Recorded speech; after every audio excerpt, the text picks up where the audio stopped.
Diabetes adalah penyakit kronis yang ditandai dengan tingginya kadar gula darah.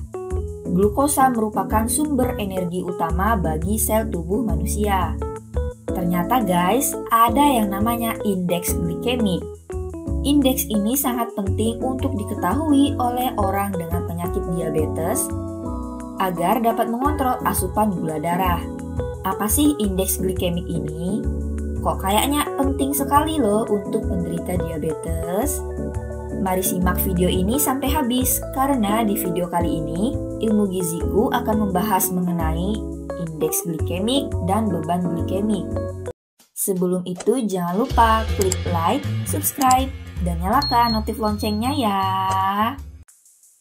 Indeks glikemik atau GI adalah sistem penilaian untuk makanan yang mengandung karbohidrat. Indeks glikemik merupakan indikator cepat atau lambatnya unsur karbohidrat dalam bahan pangan dalam meningkatkan kadar gula darah dalam tubuh. Beberapa faktor mempengaruhi indeks glikemik suatu makanan, antara lain komposisi gizi, cara pemasakan, kematangan, dan jumlah pengolahan yang dilakukan. Indeks glikemik suatu makanan diukur dengan skala 1 sampai 100. Makanan karbohidrat yang dipecah dengan cepat oleh tubuh dan menyebabkan peningkatan glukosa darah secara cepat memiliki peringkat indeks glikemik yang tinggi. Makanan yang cepat menaikkan kadar gula itu akan membuat pankreas bekerja keras menghasilkan insulin setelah makan setiap hari. Makanan GI rendah atau sedang dipecah lebih lambat dan menyebabkan peningkatan kadar gula darah secara bertahap dari waktu ke waktu.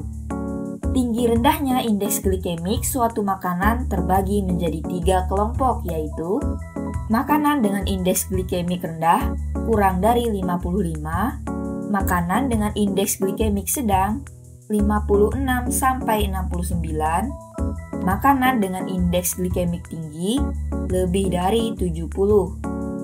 Makanan tinggi karbohidrat olahan dan gula dicerna lebih cepat dan seringkali memiliki GI tinggi. Sedangkan makanan tinggi protein, lemak, atau serat biasanya memiliki GI rendah. Makanan yang tidak mengandung karbohidrat tidak diberi GI dan termasuk daging, ikan, unggas, kacang-kacangan, biji-bijian, jamu, rempah-rempah, dan minyak. Ternyata guys, selain indeks glikemik, ada lagi yang namanya beban glikemik.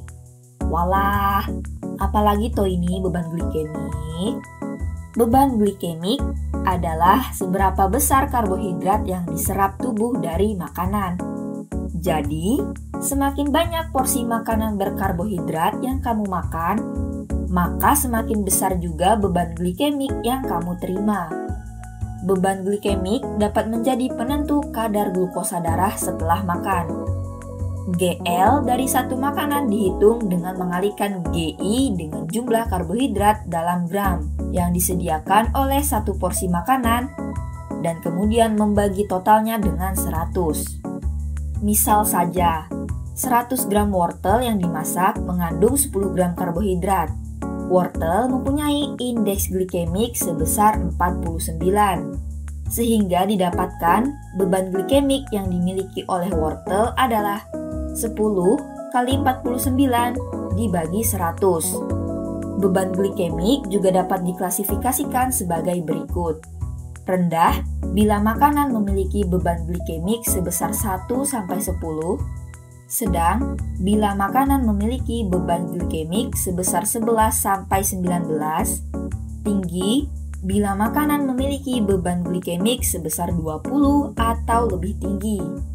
GI dapat membuat seseorang membuat keputusan yang sehat tentang apa yang mereka makan. GI ini bukan hanya untuk penderita diabetes saja ya. Bisa untuk mereka yang mencoba menurunkan berat badan, dan orang yang berisiko penyakit jantung dapat memperoleh manfaat yang signifikan dari GI. Tetap jaga kesehatan dengan menjalankan pola hidup gizi seimbang, karena kesehatan itu dimulai dari gizi. Saya Syifa Pravitasuri dari Ilmu Giziku. Sampai jumpa.